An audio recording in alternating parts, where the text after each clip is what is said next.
Hello everybody, welcome to jurycentral.com online classes for law exams. So today this is the last part of subjective question discussions of Jamia Millia Islamia exam, LLM exam 2016.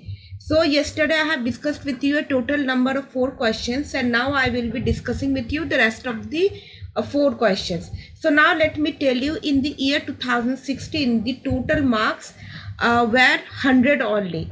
For 60 marks were given for objective part and 40 marks for subjective part, and in subjective part there were total number of 8 questions, each carrying equal marks, that is 5 marks for each question, and there was no word limit prescribed for 5 marks question. So you can make an idea, like if the question is carrying 10 marks and you are asked to answer within 500 words, then in cases where the question is of only 5 marks, then you need to answer only in 250 words. But this will not be the case presently, because you will be having a total marks of 200, wherein 140 marks will be awarded for objective questions and 60 marks will be awarded for subjective part. You will be having 10 questions, each carrying equal marks, that is 10 marks each, and you need to answer only 6 of the 10 questions, and that will be within 500 words. So let us start. Question number 5, describe the classes of heirs adopted under the Hanafi Sunni system of inheritance. So we'll start with the introduction. I have already told you, like when we are answering any subjective question, we shall always start from introduction and end with a conclusion. There is no uniform civil code for law of inheritance. Every religion is governed by its own personal laws. The Muslim law of inheritance is twofold in nature. These rules of inheritance are based on two types: pre-Islamic customs which were approved by the Prophet, and B, Quran and the traditions of Prophet. The pre-Islamic customs discriminated and excluded women from inheriting the property. Later sizable changes were made to the benefit of female. The 4 major categories of heirs who figure in the Sunni scheme of succession: male agnatic heirs, Quranic heirs, agnatic co-sharers, and female agnatic heir. I hope you understand. So in pre-Islamic customs there were no share in property used to be awarded to women, but later on few changes were made and then women also became heir to the property. And there are 4 classification in Sunni scheme of. There is male agnatic heir, that means the linear descendant connected through male only, Quranic heirs and agnatic co-sharers, and female agnatic heir. So then this is a bumper offer for you. So Jury Central is actually offering a 4-year solved paper of Jamia LLM with subjective questions of the last 4 years, that is 2020 till 2016. So I have already discussed with you the objective questions, and subjective questions I am also dealing, I have already dealt.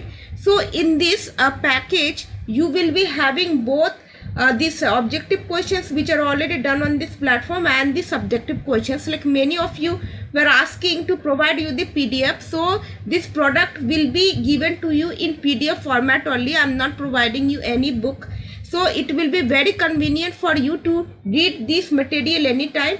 And first of all, let me tell you why should you buy, because see, previous year paper always has a bearing on the current examination, as questions are repeated, and it also gives a basic idea about what the question paper would be for you.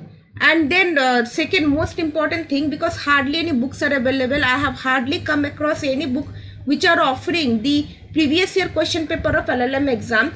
You are having enough material for other LLM examinations but not for Jamia. And also you need not to carry the voluminous book. This course, let me tell you, this material has been made in a very comprehensive and easy language. I have already dealt this question, the same question I will be providing to you, and also you will be getting an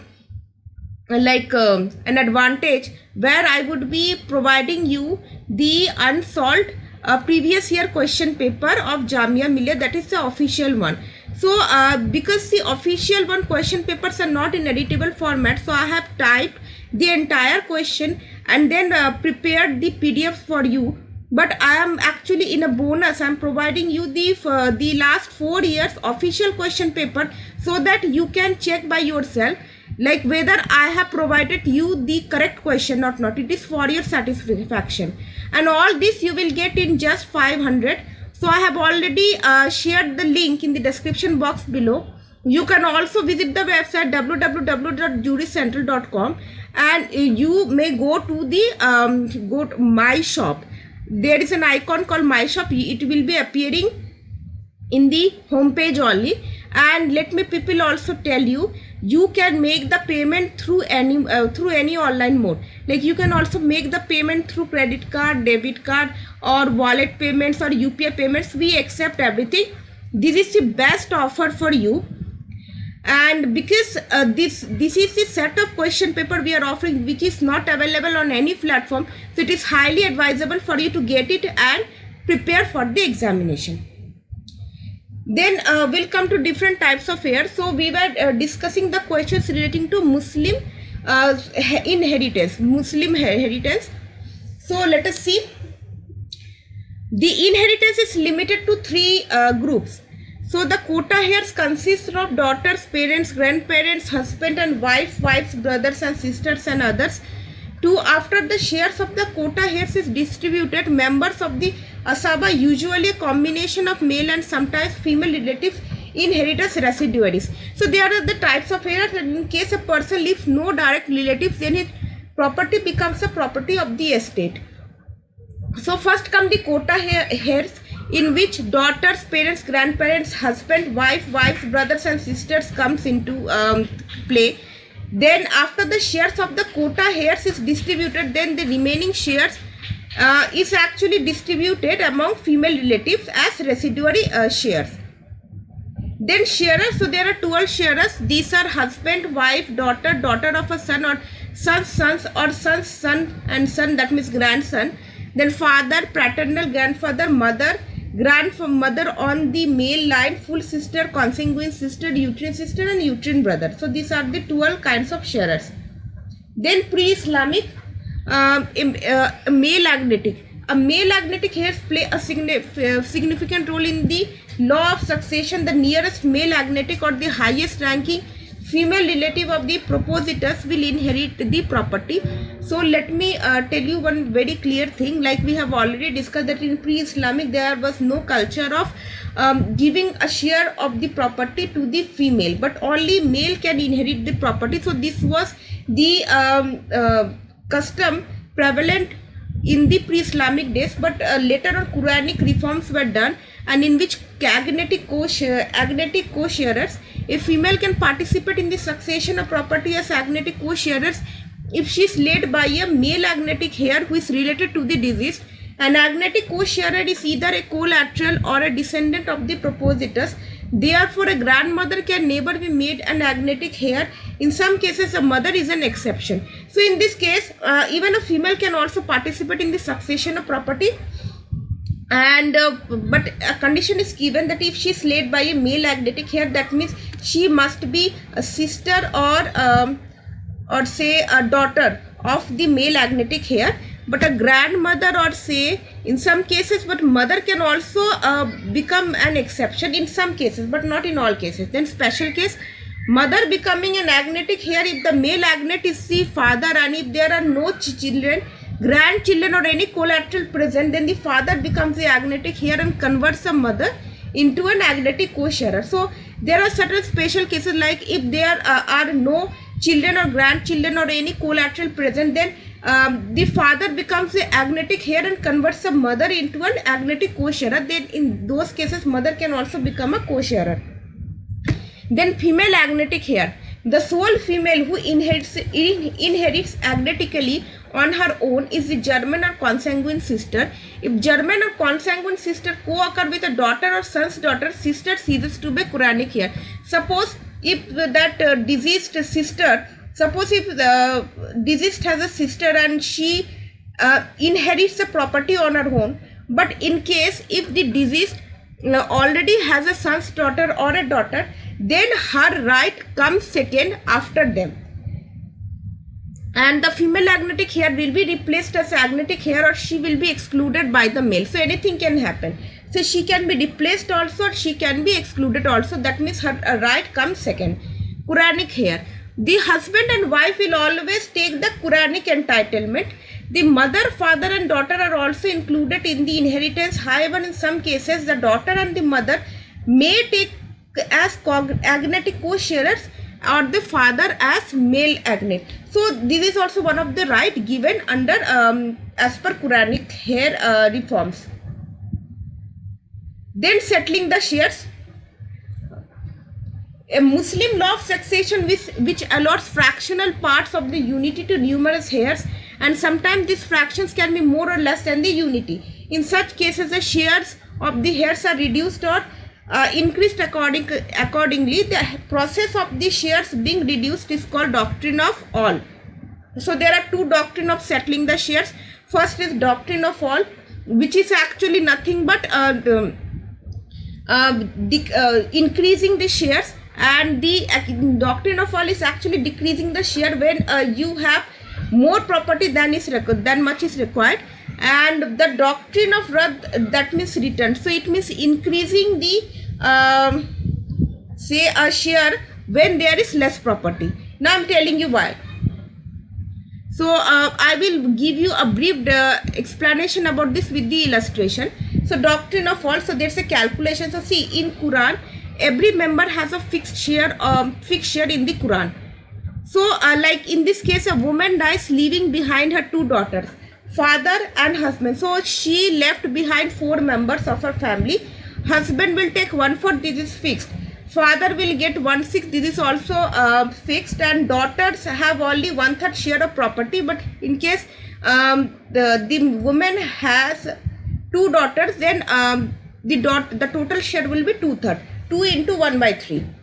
Then take common denominator. Then we have to take the common denominator, and then the fraction, the new fraction which will come after taking the denominator, it will be 3/12, 2/12, and then 8/12. So the total becomes 13/12. So in this case, as you can see, the property is actually less than what is required. Then they have to in this case we have to increase the denominator, and we have to make it equal to the numerator. That means 13/13, and after then the same numerator will be taken and the denominator will be changed only. So we will read once. The property of the deceased will be equal to the total shares of the heirs, but sometimes the property existing is less than the share specified. The proportionate share reduces in the following manner. So it is nothing but we are just reducing it, because the property is actually is lesser than what the share is actually specified. So what we'll do, we will only lessen it. So if the denominator comes 13/12, then we will actually increase it to the numerator, to the same value of numerator. Nothing, it's very easy. And then doctrine of Rad. In this case, the properties available is more than the share specified as per the Quranic distribution of property. So doctrine of Rad is nothing but it's actually reducing the property, reducing the shares of the property, because here the property is much as per the requirement. So now we will see the illustration. A woman leaves behind her daughter and mother. So daughter will take here half and mother will take 1/6. So let us distribute the property. So we have to take a common denominator, which is 6, and after taking the denominator 6, we will be having a difference in numerator in the form of fraction. So we will be taking the fractions. You know the mathematical rule. So the new fraction divided by the new denominator. So it will be 3/6, 1/6, and the total when we will add both the shares, then it will become 4/6.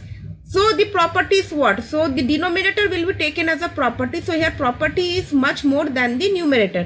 So we'll reduce the denominator to the value of numerator, that is 4/4, and after then the same numerator we will be taking upon the new denominator, that is 3/4 and 1/4 for daughter and mother respectively. Then right of inheritance. Women rights of inheritance in Islam. The pre-Islamic custom denied and excluded women from inheriting the property, but however Islam has honored women by issuing many laws to protect them and have to give them a noble life, which most of us are unaware of. Islam has set a distinct and fixed right of inheritance for women. Then rights of widows in Islam. In Islam, a widow has a right to inherit from her husband, and it is not legitimate for anyone to take her share without her acceptance. In case her husband doesn't leave a share of his property or enough money to fulfill the needs, then the society is bound to support her. So here I have quoted a statement said by Prophet Muhammad, peace be upon him, said that the one who looks after a widow or a person who is in need is like a mujahid warrior who fights for Allah's cause, and or like him who performs prayers all the night and fast all the day. So it is actually a duty casted upon the society to take care of the widow in case if the husband is unable to maintain herself, and in case and also a widow also has a right to inherit the property. Then stepchildren. The stepchildren cannot inherit the share of property from their step parents and vice versa. For example, where a Muslim A marries a widow B who has a son from her before husband, the son is a stepson of A. The stepfather and stepson daughter cannot inherit each other's property. So this is also one of the criteria of inheritance of property. So stepchildren cannot inherit the property of his stepfather or stepmother. Missing persons. If a Muslim is missing for 7 years and if that could not be proved before the court, then he or she is considered to be dead and the inheritance of his or her properties are open. So in case of a Muslim man is missing for a period of 7 years, then inheritance to his property is actually open for courts to make out a share of it. Then insanity. Under Muslim law, insanity is not disqualification, therefore an insane and unchaste heir is entitled to inherit. So both of these persons are entitled to have a share. Then grounds of disqualification, very important. Disqualification that exclude the heirs to succeed the property to the intestate are, so murderer. Under the Hanafi law, an heir who has caused the death of the deceased intentionally, inadvertently, by accident or negligence is eliminated from inheritance. This is true. Illegitimate child. An illegitimate child cannot inherit from his or her father but can inherit from his or her mother and all relatives of the mother under Hanafi law. So we have already studied about illegitimate child, and it said that an illegitimate child cannot inherit any other's property except from his biological mother or their relatives. Or unborn child. A child in the womb is considered as a living person, therefore the child is entitled to take the property. However, if the child is not born alive, it is assumed that no such heir existed. So an unborn child can also inherit the property, but there is a precondition that he should be born alive. Then difference in religion. Under the Islamic law, a non-Muslim is not allowed to inherit the property of a Muslim. In India, this is not the case. A Muslim who had renounced Islam or had in any manner ceased to be a Muslim will nonetheless be entitled to inheritance in the property of his deceased Muslim relation whose heir he is. So this is not the case in India. So in other foreign countries, a non-Muslim cannot inherit the property of a Muslim, but in India, even a non-Muslim can also inherit the property of a Muslim. Only those who has renounced Islam or had in any manner ceased to be a Muslim. Escheat. If a Muslim had no legal heir, then his property is inherited by the government through the process of escheat. So escheat is nothing but like if a property, if a person doesn't have any legal heir, then after his death the property is taken over by the government. So case law is Abdul Mateen versus Abdul Aziz. It was held that where one of the two sisters who had inherited their father's property died leaving behind a son only, and the other died later survived only by her husband, half latter's property was allotted to her husband and the other half her sister's son as a uterine heir. The other case law you can read by yourself. Then conclusion. Thus it can be concluded that the females have also right of inheritance under Hanafi law. In pre-Islamic days, only male agnates were given the preference, but later developments have been made and Quranic reforms were included in the right of inheritance for females. The shares of all the members are already fixed in Islam and each take away according to their fixed share in the property. It now can be said that Muslim women have equal right of inheritance along with her male counterparts. Then question number 6, what do you understand by dependence and maintenance? In what conditions a Hindu wife is eligible for a separate residence without forfeiting her claim to maintenance? We'll start with the introduction. The right of maintenance arises from the concept of an undivided family. The head of such family is bound to maintain its members, their wives and their children. It is declared by Manu that the aged mother and father, the chaste wife and an infant child must be maintained even by doing 100 misdeeds. So definition of maintenance. So definition of maintenance had been given under section 3B of the Hindu Adoption and Maintenance Act 1956. It says, in maintenance actually include in all cases provision for food, clothing, residence, education and medical attendance and treatment. In the case of an unmarried daughter, also the reasonable expenses of an incident to her marriage. And in case of a minor, means a person who has not completed his or her age of 18 years, very important. So maintenance include food, clothing, even a separate residence, education and medical attendance and also medical treatment. In case of an unmarried daughter, the reasonable expenses which is incidental to her marriage, and here minor means who has not completed the age of 18 years. The case law is in state of Haryana versus Srimati Santara. It was held that it is liability created by Hindu law and arises out of jural relation of the parties. Then the following provision has been made for maintenance under Hindu Adoption and Maintenance Act. These are right to maintenance of adoption of wife. So the maintenance of wife provision is given under section 18. The right to maintenance of widowed daughter-in-law is given under section 19. The right to maintenance of a Hindu wife whose husband is unable to provide maintenance to her is also given under section 19. Maintenance of wife and separate residence. So let us read. Section 18 of the Hindu Adoption Maintenance Act deals with the maintenance and separate residence of wife. A Hindu wife, whether married before or after the commencement of this act, shall be entitled to be maintained by her husband along with her lifetime. During her lifetime, a Hindu wife shall be entitled to live separately from her husband without forfeiting her claim to maintenance.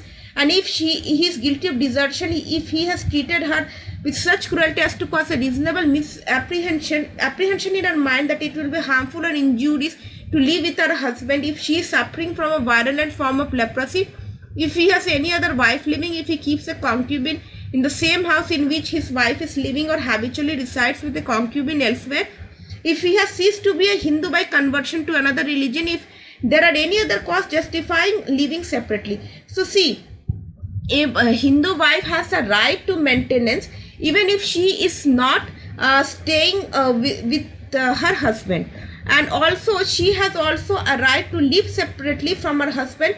And if she lives separately from her husband, that doesn't mean that she cannot claim maintenance. And these are the following conditions in which she can claim a separate residence and also a separate maintenance. Like if he is guilty of desertion, or if he commits cruelty, or if he is suffering from any virulent or venereal disease, or if he is habitually residing with a concubine, and if he has already married. So there are so many cases over here under section 18. Then interim maintenance.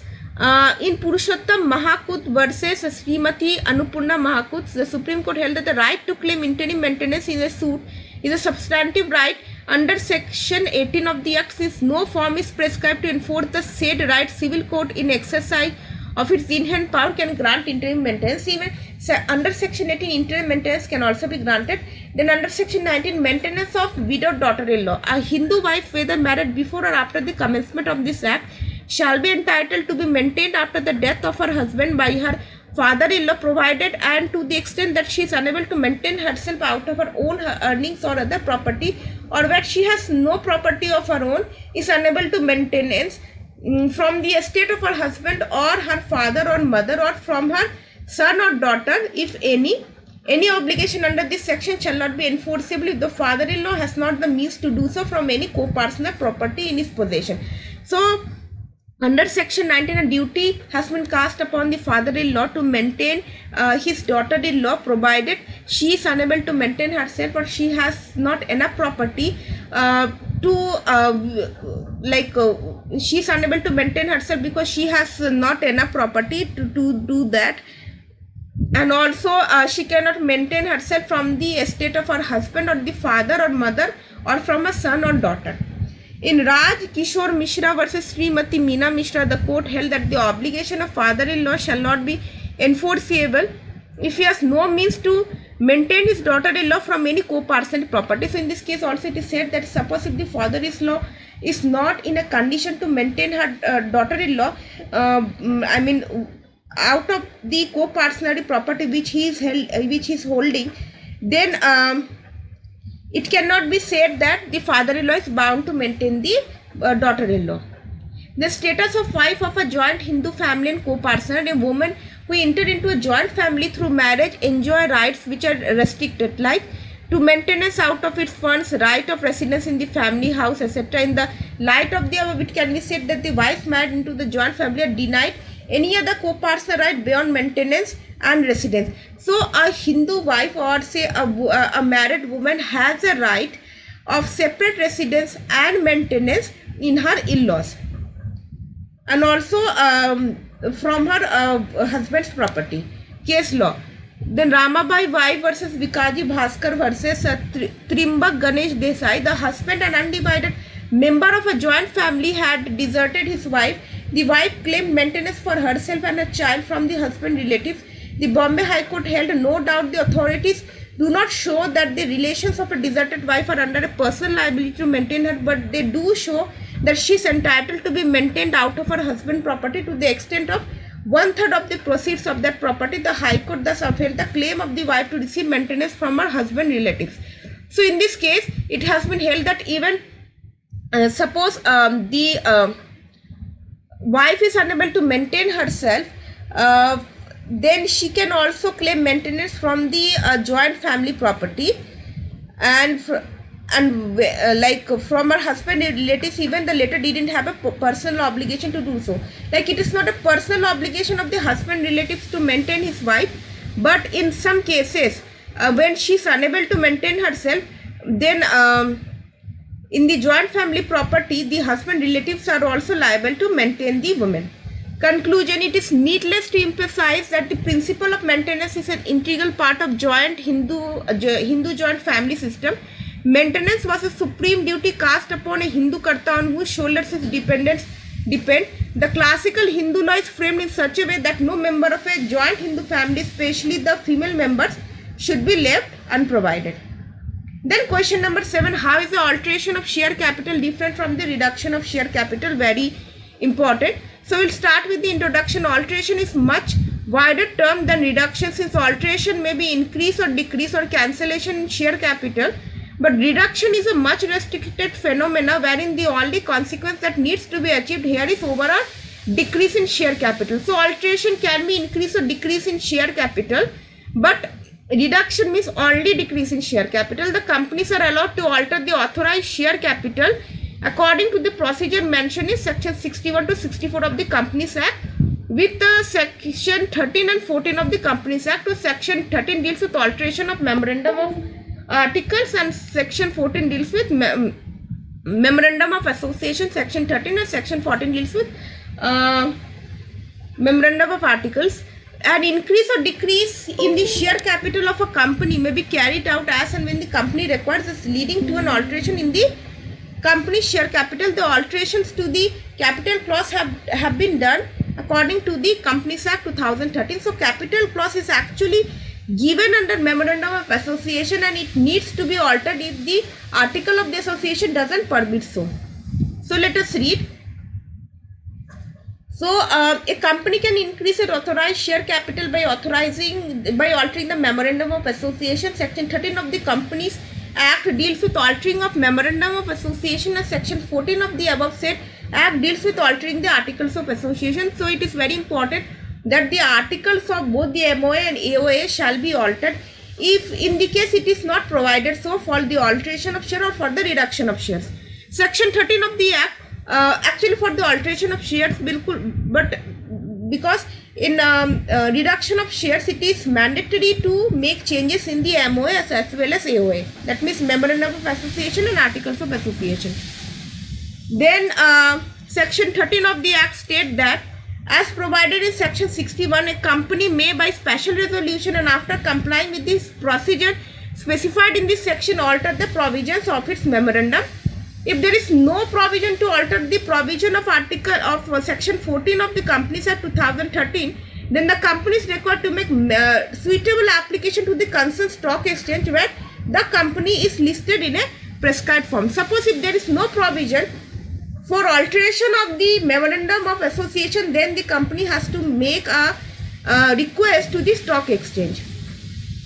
Then the procedure involved in altering the share capital, it has to be confirmed whether a company is authorized to increase its share capital according to articles of association, like I have already told you.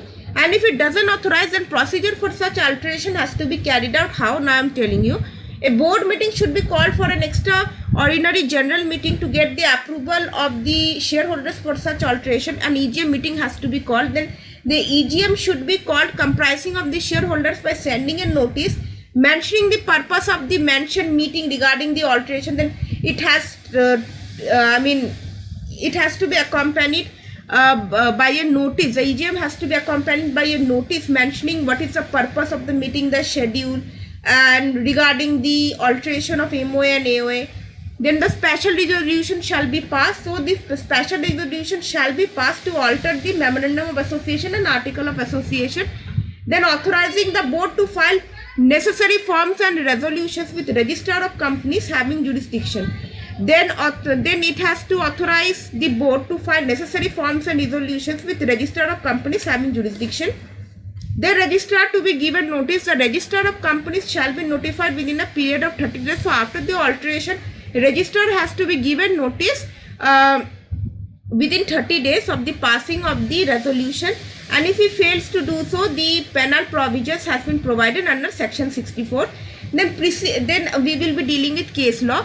In North Cheshire Brewery Company, Ray Metropolitan Cemetery Company, in this case it has been held that powers are given to the members to alter its share capital only if it is authorized by its article of association. So it is very important, like if the company wants to alter its share, then the provision shall be contained in their article of association, then only it can do so. And if it can't, then it has to alter its memorandum of association, article of association in accordance with section 61 and 66 read with section 13 and 14 of Companies Act.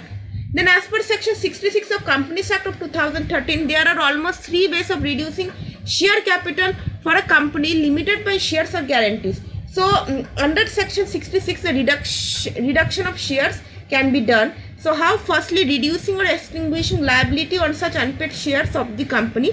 Then secondly, either with or without extinguish it, cancel such paid up share that's lost or not represented by assets of company. And thirdly, paying such excess share capital lying with the company and thereby altering its MOA accordingly, but all those won't be possible if the company hasn't repaid any deposit. So the reduction of share capital is only permissible in those cases if the company doesn't have any outstanding loans, or say if it has any outstanding deposits to its creditors. So in that cases, reduction of share capital is not permissible under section 66. Then basic procedure, like convening a board meeting and approve such scheme, then convene again a general meeting, then file MGT 14 register form, and within 30 days of passing of special resolution. So this form has to be filed with the registrar, intimating him that a special resolution has been passed in the general meeting. Then it is very mandatory, like the application to tribunal has to be made for confirmation of reduction with requisite speeds. So this is the main difference between alteration of share and reduction of share, because in alteration of shares no intervention of court is required, but in reduction of share it is mandatory that court, the director of the company must take the permission of the court, and upon the confirmation of the court only the process of reduction of shares takes place. like above, application to be supported by list and name of creditors verified by MD of that company, along with being verified finally by the auditor himself through a certificate, and at the same time certificate by company's auditor that no arrears or repayment lies and no neglection of accounting treatment and are in conformity with proposed accounting standard as per section 33. So this is very important. I have already told you, only in those cases when the company hasn't any outstanding liabilities or payments, then only reduction of share is possible. Then tribunal within 15 days of getting application will ask for any objections or suggestions by central government. Then it issues notice and gives 15 days to file its objection. Then notice shall also be sent to creditors within 7 days of giving previous direction stating all the particulars of the amount owed to each of them. The notice is also sent to creditors. Then tribunal also publish such notice within 7 days of giving such direction in an English newspaper and in a leading vernacular language newspaper in such city where the registered office of the company situated. It is for the others to make any objection to the reduction of shares. Objection, if any, to be filed within 3 months of the publication of notice, then 3 months is given. And if no objection received, then the tribunal will approve reduction in share capital and minutes thereon in form RSC 6 with required terms and conditions. Then alteration of share capital, reduction of share capital. So here's a difference. So very easy, governed by section 61 of Companies Act, governed by section 66 of Companies Act 2013. There is diminution in authorized share capital here, decrease in issued share capital. Then such shares haven't been taken up by any person in alteration of shares, and such unpaid, uncalled shares are not represented by company's asset. Here the interest of creditors not affected, yes affected in this case, can work by passing ordinary resolution, but reduction of share capital is done only by special resolution. Then approval court is not required here, it is required. So the rest of the other differentiation you can read the same by pausing this video. Then conclusion, both alteration and reduction of share capital have different meaning. Alteration amounts to diminution. Alteration amounts to diminution of shares, but in reduction there is reducing of shares of unpaid share capital. The process of alteration is an easy one if the MOA and the AOA permits so, but reduction of share capital is not possible without the authorization of National Company Law Tribunal. Then the last question, how are the trademarks, collective marks and certification marks different from each other? Can all the three be fixed simultaneously on a product? So let us read. So section 2 clause 1 subclause ZB of the Trademark Act defines trademark, and it means a mark capable of being represented graphically and which is capable of distinguishing the goods or services of one person from those of others, and may include shape of goods, their packaging and combination of colors. 2ZZ defines well-known trademark.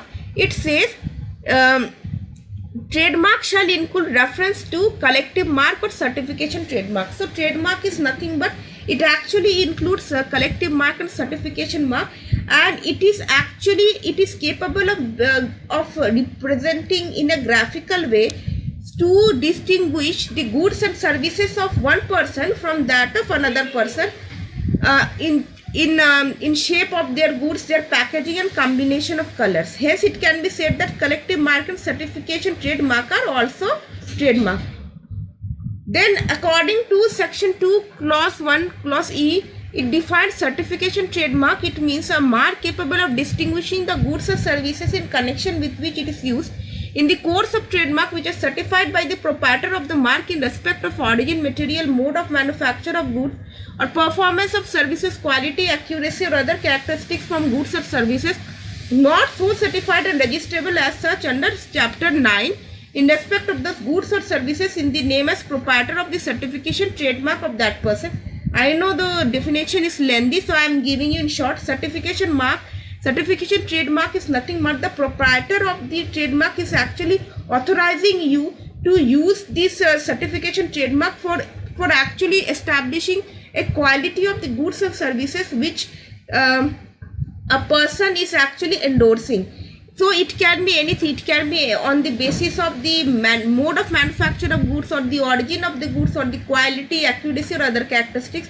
So I'll give you an example. It is like ISI mark, Hallmark, Ecomark, etc. are certification mark issued by the Bureau of Indian Standards to ensure that the product meets a certain specified standard of quality. So it is given by the proprietor to use such marks to ensure the quality and the standard of the product, and it is mandatory. Certification mark is also known as conformity mark and a mark of validity or assurance. This mark help ascertain some aspects that buyer may not have clarity about. So this is actually in the interest of the buyer. The registration of certification marks is done under section 78 of the mark. Collective mark, let us come to it. Section 2 clause 1 clause G of the Act says collective mark means a trademark distinguishing the goods or services of members of an association of persons not being a partnership within the meaning of the Indian Partnership Act, which is a proprietor of the mark, from those of other. So it is actually collective mark, nothing means it is actually a collective group of persons and the mark which is associated to them. So like associations have to ensure compliance of specific quality standards, only then the members can use the mark. So for example, CA, like chartered accountant. So chartered accountant is what is a collective group of persons, and they are actually having a fixed profession of accountancy. So it actually shows a standard. So association have to ensure the standard of their profession about the services they are providing to others. Then collective marks in the Indian context is defined in section 61 of the Trademarks Act. The primary purpose of collective mark is to distinguish the feature of the goods or services offered by that association. So collective trademark is actually defined in elaborately under section 61. The primary purpose of a collective mark is to distinguish the features of the goods or services offered by that association. The general rule of a trademark is that it identifies a trademark with a particular source, but collective marks are in contrast to the general rule as they belong to an organization or an association other than a single proprietor. So the collective marks actually belong to a group of persons rather than a single proprietor, as it is in certification trademark. Difference between collective mark and certification mark. The certification marks and collective marks are quite similar in many aspects, as registrars who are not the owners use them both. Only particular members of the organization can use a collective mark. However, any person who complies with the standard specified by the owner of a certification mark can use it. So this is the main difference. So in collective mark, only particular group of members who are actually having a fixed profession or are associated with a or associated with some other thing which is actually ensuring the quality of services to the public, only those people can use it. But the certification mark can be used by the owner of by any person who actually complies with the standard specified by the owner of the certification mark. Like for example, any gold jewelry which conforms to all the standards laid down by BIS, Bureau of Indian Standards, can have the hallmark on it to show its level of purity, but only people who are members of the ICAI can use the mark of a CA. That means not everyone can use the mark of CA, and also the jewelry who conforms to all the standards laid by BIS can only use the hallmark. So conclusion, certification mark is a subset of trademark. Trademark includes both collective and certification mark. Collective mark differs from certification mark in its use, and therefore a product cannot have collective mark as well as certification mark. So this is most important. So product cannot have a certification mark and collective trademark because both are different. We have already seen the difference between collective and certification mark. But trademark can be used with both collective and certification mark because both collective and certification trademark are a subset of trademark. That means it is only the type of trademark. So I am concluding this session with this question. So I hope you all liked it. Kindly make sure that you like, share, subscribe to us to watch more such videos, and I will be dealing with you from the next day the objective set questions, the practice papers of the Environmental Law, Companies Act, and other important subject areas. So I will be covering from tomorrow onwards. So with this note, I am signing off. Have a great day.